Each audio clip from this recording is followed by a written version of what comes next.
understanding the role played by HIV in pulmonary hypertension. Across the globe, more than 39 million people are living with the Human Immunodeficiency Virus, HIV, the virus that causes AIDS, including more than 1.3 million new HIV diagnoses last year.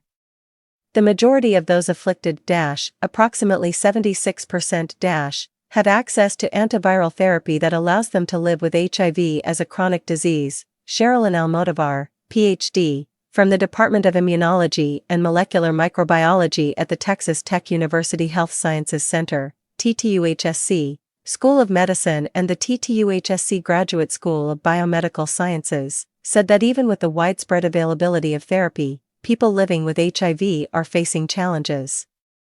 Almodóvar said those comorbidities include neurological and metabolic disorders, liver and kidney diseases, cancers, and cardiovascular diseases. They also include pulmonary hypertension, which is currently the focus of her lab's research. Pulmonary hypertension is a condition in the lungs caused by severe narrowing of the arteries. It increases the pressure in these arteries and affects the right side of the heart, which is not anatomically equipped to handle such high pressures.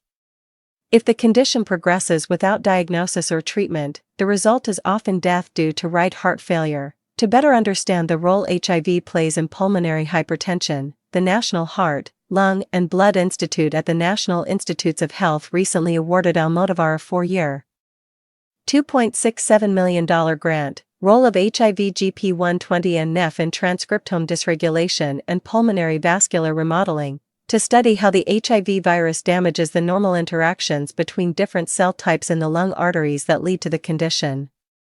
The blood vessels in the lungs are severely affected in the presence of HIV, and this leads to serious illnesses in the lungs and heart, Almodóvar explained. In this study, we will conduct experiments to understand how HIV molecules change the way that lung molecules interact so that we can propose novel therapies to prevent lung diseases in people with HIV. For this project, Almodóvar will work with a multidisciplinary team that includes co-investigators Igor Ponomarev, Ph.D., and Ebtesam Islam, M.D., Ph.D., from the TTUHSC School of Medicine and the TTUHSC Graduate School of Biomedical Sciences, Michael Melkus, Ph.D., and Jacob Nichols, M.D. from the TTUHSC School of Medicine. Duke Appia, Ph.D., M.Ph., from the TTUHSC Julia Jones Matthews School of Population and Public Health and the TTUHSC Graduate School of Biomedical Sciences, and Jeremy Godel, Ph.D., from Vanderbilt University. Pulmonary hypertension is relatively rare in the general population, but Almodóvar said it is overrepresented in people with HIV. Years ago, we had the opportunity to study the virus in non-human primates and in patients diagnosed with pulmonary hypertension associated with HIV, and we discovered specific mutations in the virus, Almodóvar recalled. With this new study, we will examine how these mutations in the virus damage the normal interactions between different cell types in the lung arteries. Almodóvar said one of the study's novel aspects will be the use of a mouse model with a humanized immune system. These mice allow researchers to study the complex roles of infection, immunodeficiency, and pulmonary vascular biology in a system that mimics the physiology of non-human primates. During this study, the Almodóvar lab will monitor the infected mice for several weeks to track viral loads, the number of viruses present in the circulation, CD4 cell counts, an indicator of the immune system's overall health, and inflammatory markers in plasma.